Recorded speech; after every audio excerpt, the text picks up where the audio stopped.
Доброго дня. Я Колесников Владимир Юрьевич, капитан 3-го ранга ракетного подводного крейсера К-447 второго экипажа в запасе.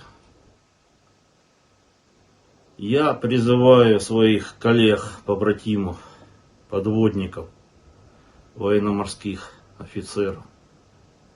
Ребята, что вы делаете с Украиной? Вы начинаете заниматься терроризмом.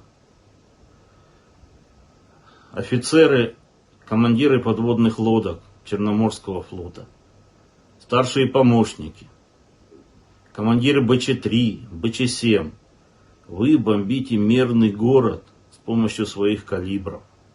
Это терроризм.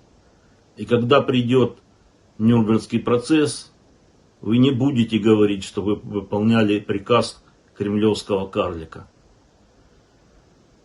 Этот лиговский бандит мажет всех кровью и смертями детей, женщин, стариков, граждан Украины, которые хотят жить в мире.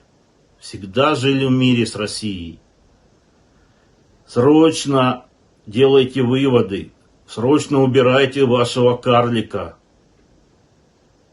Думайте, вы были всегда элитой вооруженных сил и военно-морского флота. Внимательно относитесь к своим действиям и поступкам.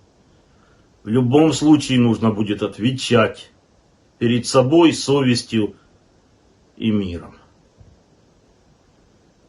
Делайте выводы. Я жду ваших правильных действий. Наверное, как-то.